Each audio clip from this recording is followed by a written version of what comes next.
Hello,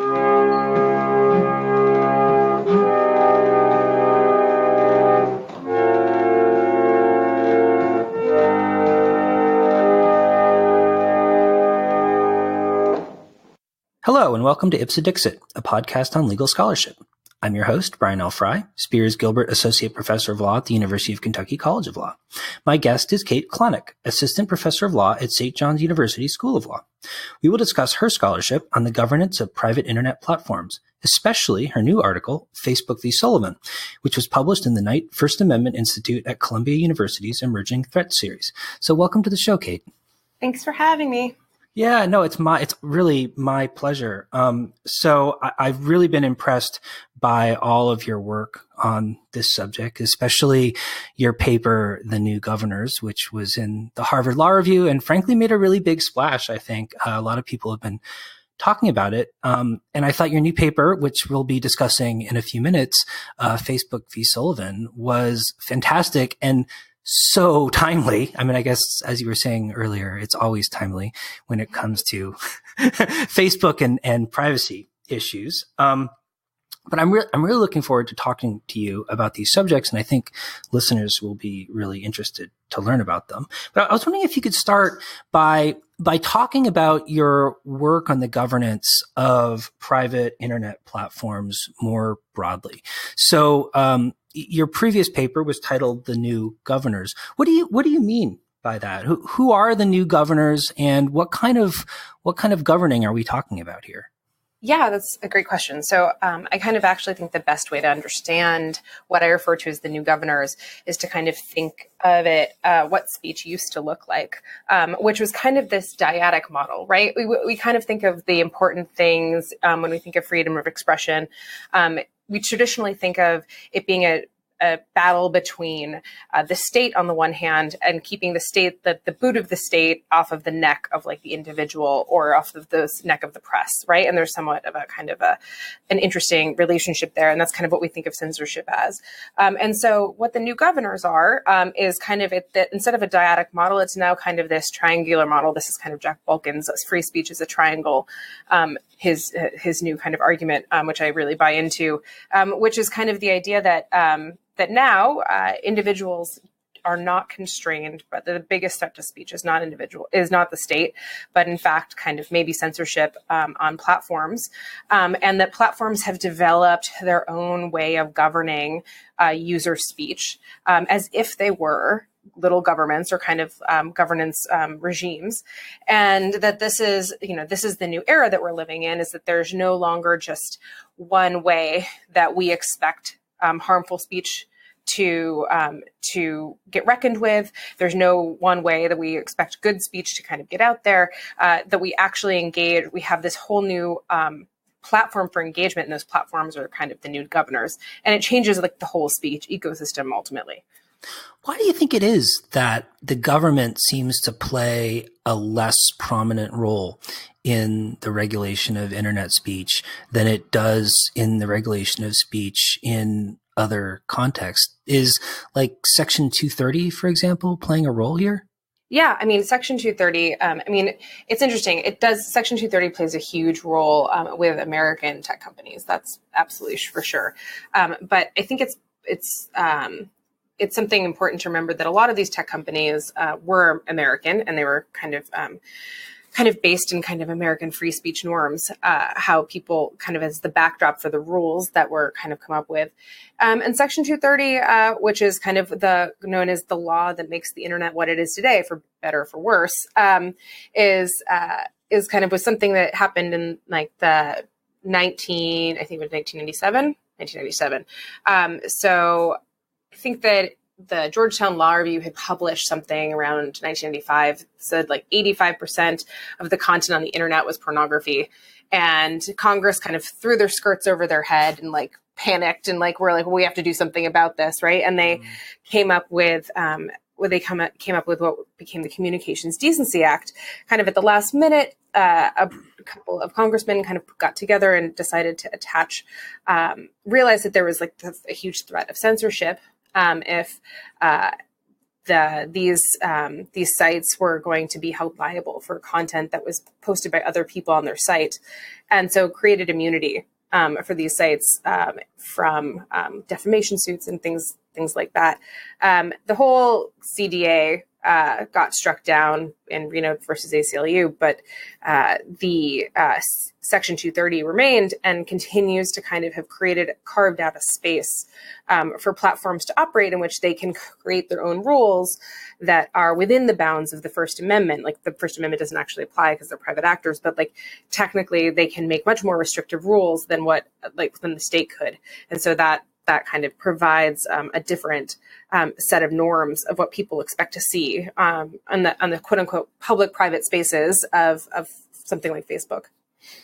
Right. So if I'm understanding correctly, then by explicitly exempting these internet platforms from direct tort liability for the speech that they're disseminating, so long as they follow the appropriate rules, it seems like what you're observing in your paper is that it really puts them in a position where they can and almost kind of de facto must come up with their own set of rules for regulating the speech that they're hosting. Yeah, that's absolutely right. And I think that this is more and more true as time has gone on. So I would say that when Facebook was founded in 2004, content moderation, as we would call it, the rules that kind of decide what you can and can't say on Facebook and Facebook's going to take down if you say it, or what they'll allow you to keep up, those were being formulated. And I think as time has gone on, they've become much more regulated in the sense of that they understand that content moderation is a part of the product. There is an idea that we have to meet the expectations of the users, or that the sites have to meet the expectations of the users in order to remain viable. And if they fail to do that, then they just really, people stop using them and they become irrelevant. So have you found that those kinds of governance rules tend to be relatively consistent across platforms, or is there more heterogeneity? That's a great question. It's changed a lot over the years. And it's so interesting. So, I mean, Twitter, for example, used to be kind of the everything stays up. And Twitter still allows pornography on its site, but they put it behind warning screens and things like that, where Facebook doesn't, they just take it down. So there's still a fair amount of differentiation. And that's almost like, it's becoming increasingly almost like a competition, a way of differentiation to create competition in the market. So basically, there is a lot of, people still say, like Facebook says, like, I'll talk to someone at Facebook and I'll be like, so why did you decide to take this down? They're like, well, we just decided it wasn't right for our space, but they can always take it to Twitter. And I still think that that's like, I do think that is, I do think that there's increasingly like there's a little bit more of a Wild Wild West feel about Twitter even now, with all of its kind of movements to get takedown harassment and block certain types of content and everything else, and a little bit more of a Disney World feel about Facebook. But it's also just, the nature of the platforms are really different. You have a closed network at Facebook, and most of Twitter is open and open to the public, and it's not, people aren't behind private walls. And so all of those things really change what people expect in terms of the privacy that they expect to have, and and the publicity that they also expect to kind of garner if something goes viral or something happens. Yeah, and so this may be hard to answer, but I'm really interested in your thoughts on it, especially given your work.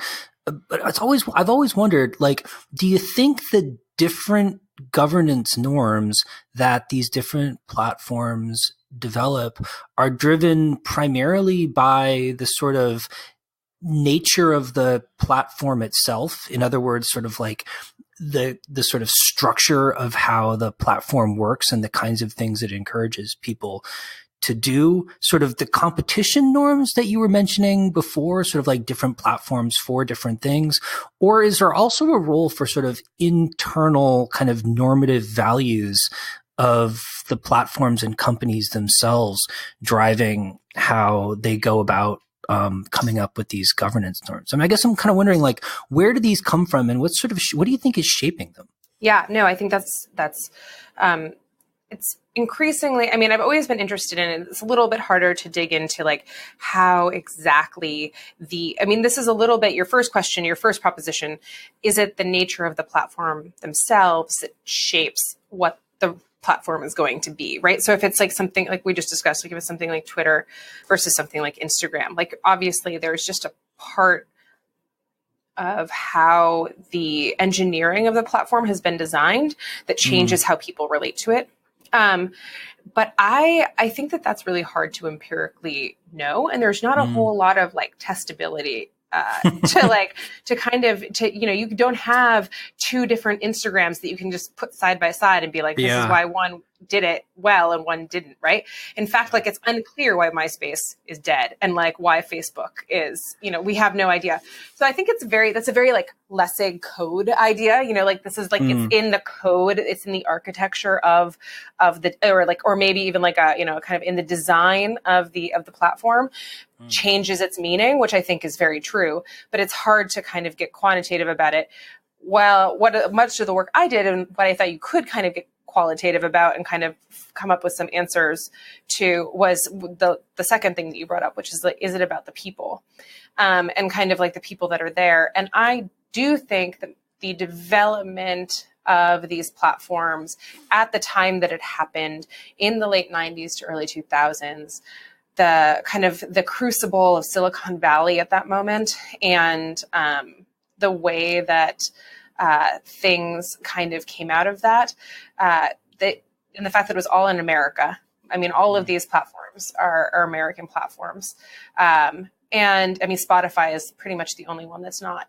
And there's just that you just see a really intense homogeneity to speech and to democracy ideals and to keeping things up when you talk to people and what they were thinking when they made some of these early policies, which I find really fascinating because, they have, I guess, both fascinating and kind of commonsensical, right? Like, what else were they going to do? Like, they didn't, they didn't know that there was nothing else for them to think that they could do.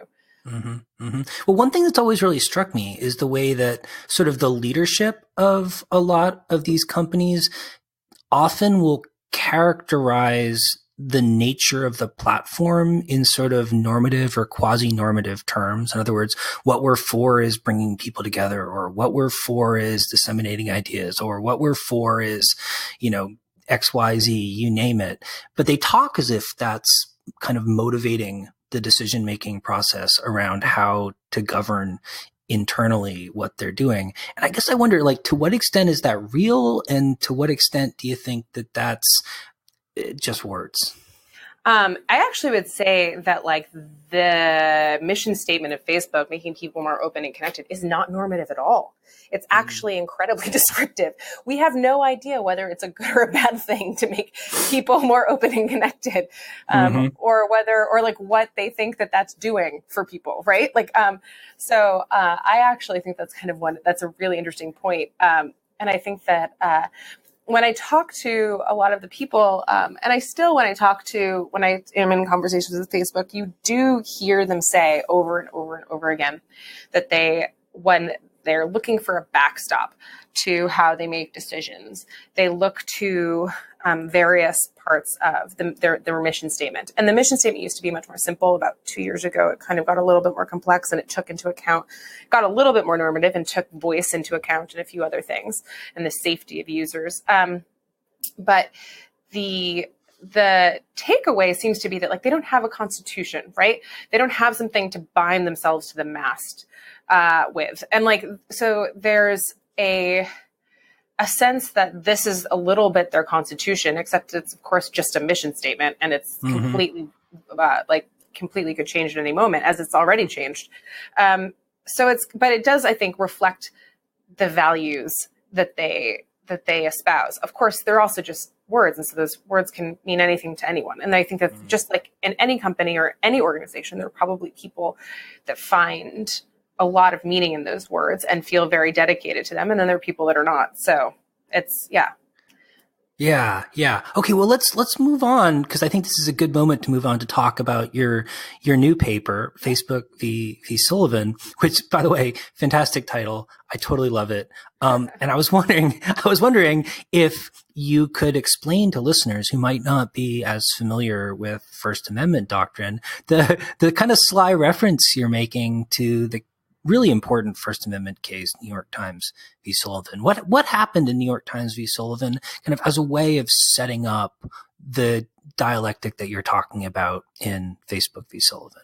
Yeah, well, in Facebook v. Sullivan's case in the early 1960s, a city commissioner out of Alabama had a ad published against him or about him in the New York Times, and he claimed that it was defamation, and he sued the New York Times for defamation, and it went all the way to the Supreme Court.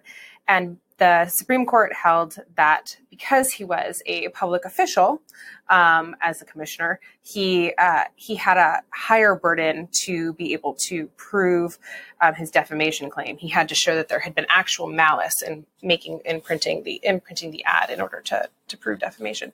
This was kind of established the idea, and the idea around this was that the reason that kind of the court the thought that we should have a public official doctrine, which later became a quote unquote public figure doctrine. They kind of divorced it from this narrow idea of you having to be a public official. The idea was really that they wanted to create wide open and robust discourse, and that there were various qualities. This is actually mentioned in the concurrence. I actually just went back and read this because I'm rewriting and turning this into a law review article now, not just an essay, and expanding some parts of it. And actually, it's in the concurrence of Sullivan that by Goldberg that basically says that also like public officials, just because they have a pulpit, like as a natural course of things, because people just listen to them because they're public officials, so they have more access to counter speech. So we just want to have if they really want to get out there and rebut the lies that are said against them, they have this ability to do it better than a private individual.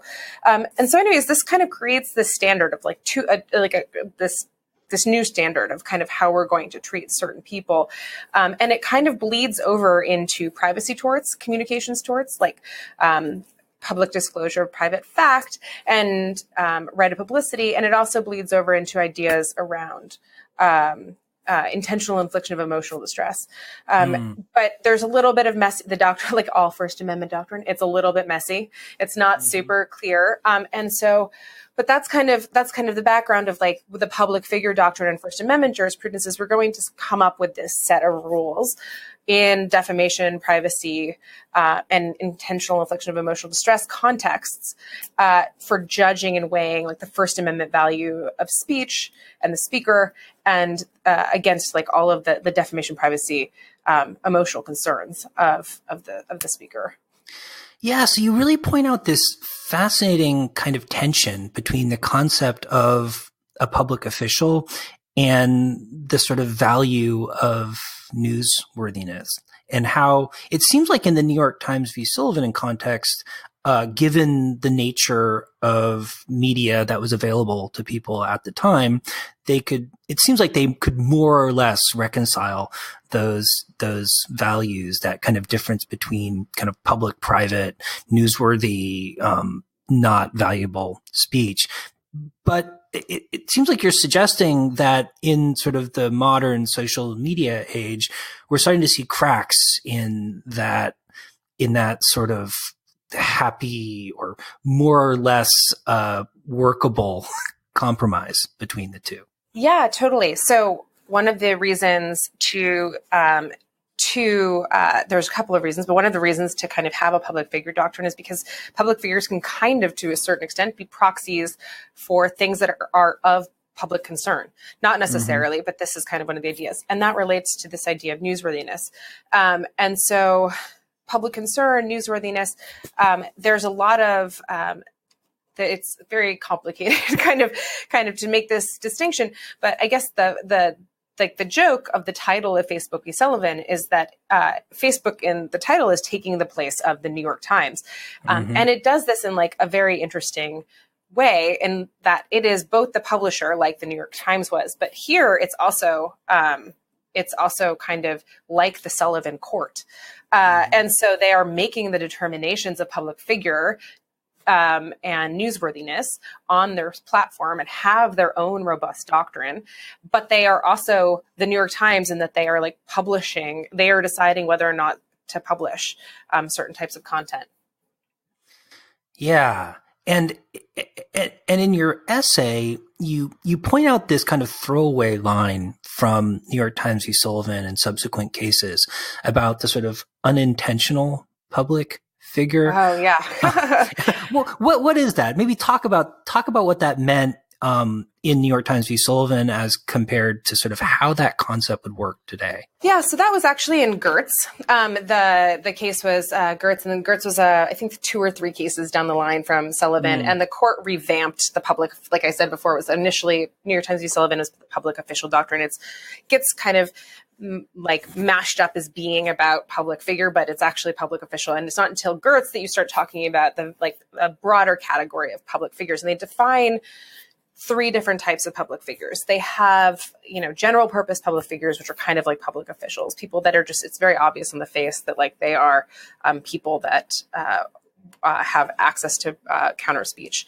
And then limited purpose public figures, which is kind of that they are conscribed by circumstances or time to this particular event, and that is what they are a public figure for. And then they put a footnote in, and the footnote says, they put this in terms of also, they put this all in terms of voluntariness. So people thrusting themselves into a public controversy, general purpose public figures thrust themselves into a controversy.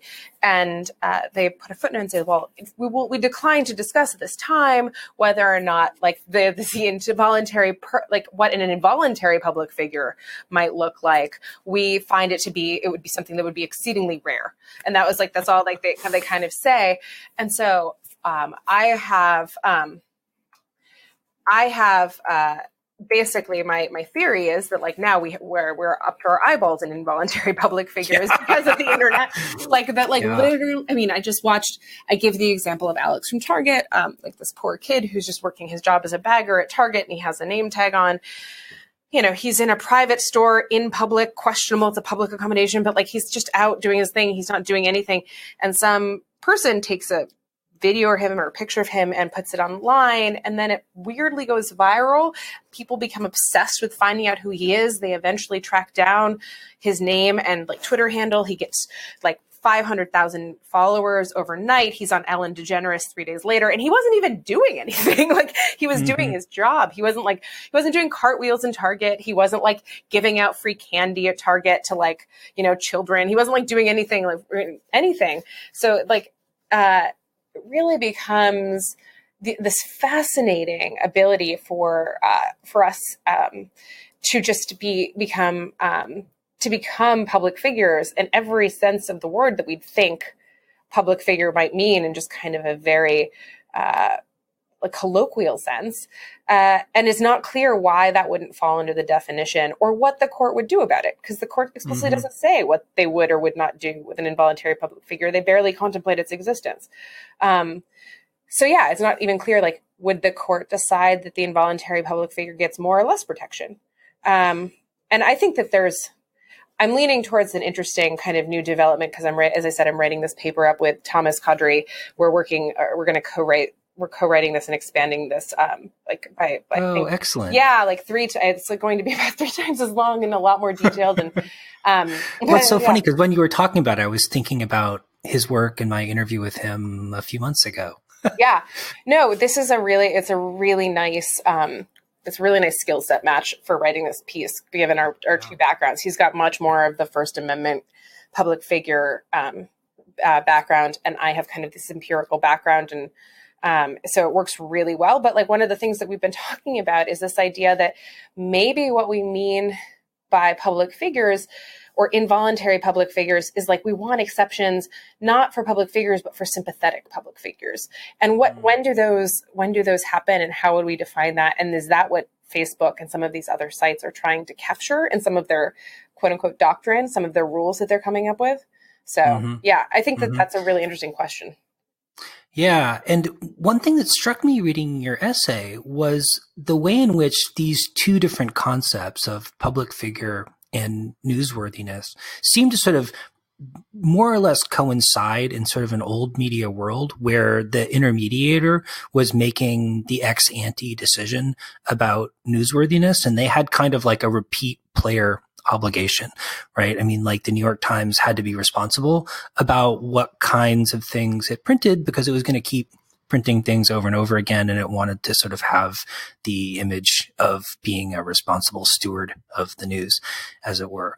Whereas it seems like you're pointing out that in the case of a company like Facebook, somebody else is making the initial decision as to what's newsworthy. And then Facebook has to kind of make an ex post decision as to whether or not the decision that they've made is the right one. That's 100% correct. Like that's exactly what's happening. And you really need like almost a time travel machine to be able to go back. And that's actually an example someone gave me when they were telling me about having to make these determinations. It's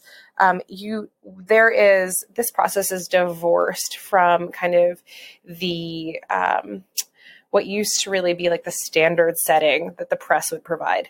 And the reason that the courts deferred often to the press was because of the kind of, whether it was myth or whether it was reality, was kind of that the press were tastemakers of sorts. The press were experts in determining newsworthiness and what was newsworthy.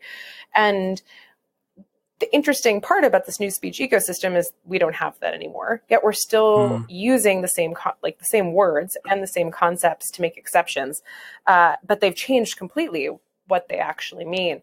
And I don't know that the press, for instance, if Facebook determines a public figure in part by whether or not they show up in the Google News algorithm, what if the person became famous on Facebook and then got written about on the New York Times, right? Like that's like, what does that mean for the concept of newsworthiness? Yeah. Yeah. I mean, it seems like to the extent we allow the concept of newsworthiness to be driven by demand rather than some underlying normative value about what's appropriate and inappropriate, it just seems like it becomes totally empty. No, that's completely right. And I think that it is a very empty, like a lot of like, I don't know, like in my opinion, kind of like the concept of like the reasonable person. If you really do kind of, when you drill down on it, it does kind of become like a pretty empty kind of notion. But it does a lot of work if you don't drill down on it. So it's hard to it's like walking out really slowly onto the ice. Like, do you really do you know how completely deadly it will be if you go too far? But so I don't know. Yeah. Don't look behind the curtain. Yeah, exactly. So it's, I once got called more legal realist than legal realists. So like, I think that this is, now you're discovering that the hard way. Yeah. Well, so you make some really interesting suggestions toward the end of your essay about how Facebook might consider thinking about sort of wrestling with this problem. Maybe you could talk a little bit about those observations that you make. Yeah. I think I'm going to kind of revamp a bunch of them, but I think that one of the things that I've said, both in New Governors and in this paper, and it might finally, fingers crossed, be coming to fruition, is the need for basically a decentralization of power and like the creation of an oversight body that's independent from Facebook, that either works on appeals of like user speech or works on these hard determinations of newsworthiness, which right now are tasked to policy executives at Facebook. And I think that one of the interesting things is it seems like Facebook's, at least in theory, committed to doing this. Zuckerberg said a couple of weeks ago that he was going to create such an independent oversight committee, and they've asked me to be a part of, like, I'm like unpaid, but like an unpaid consultant on kind of some of these ideas.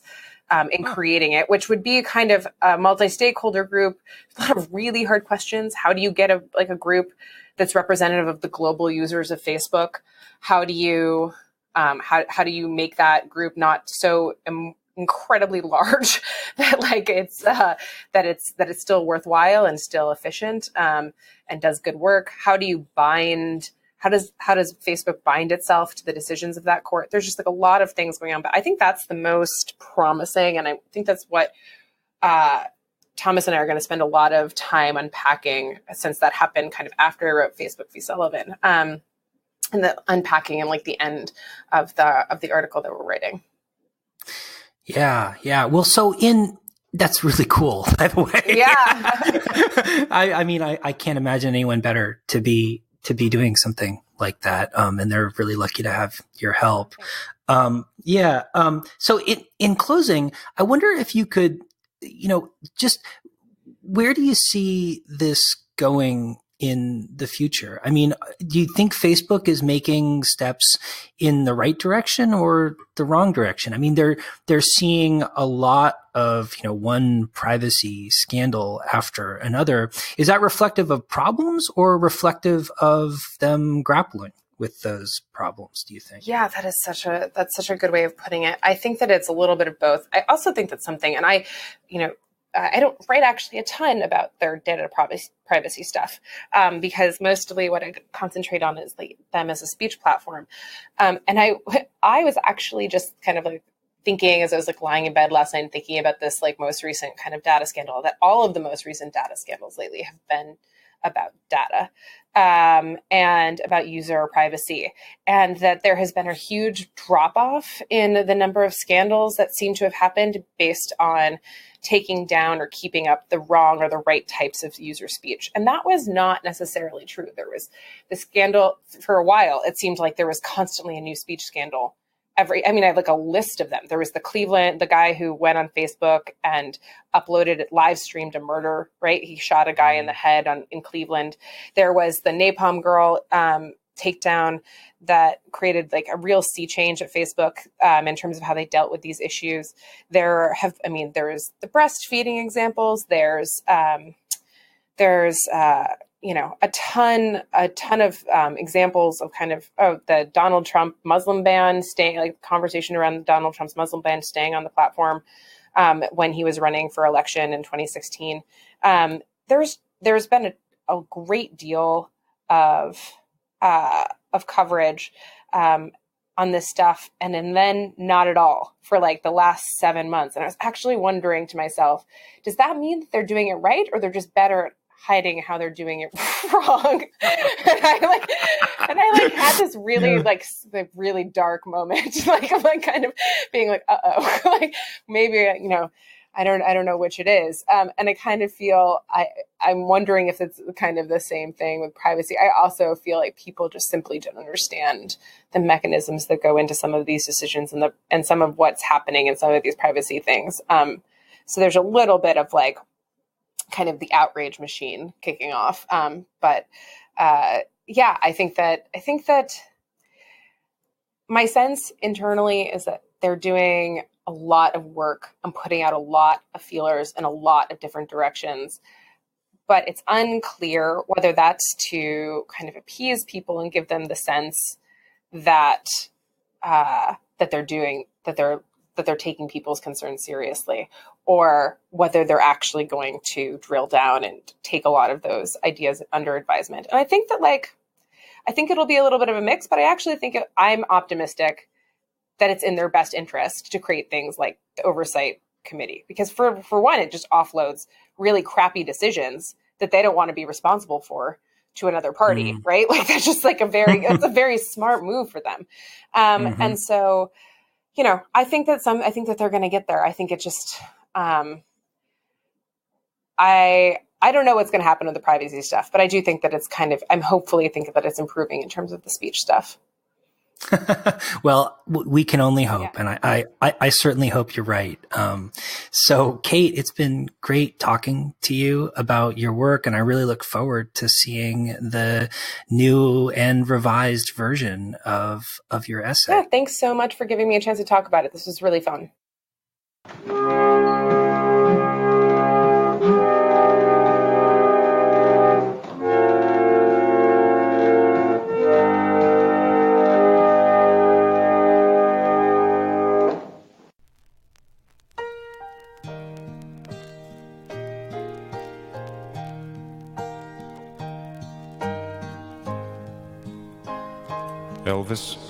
was a friend of mine and a friend of the world. He became the king and remained the king of music. He'll go down in history as a legend forever.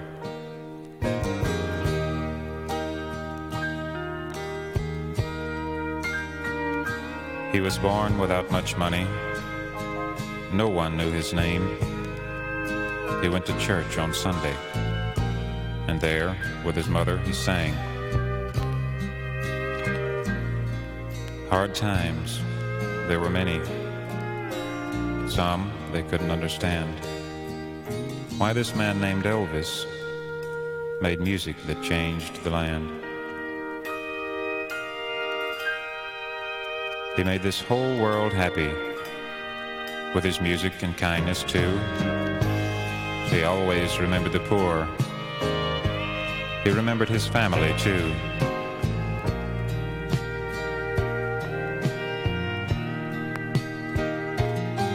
He made his fortune and his fame, and his music is here to stay. But his life was very secluded. Bodyguards protected his way.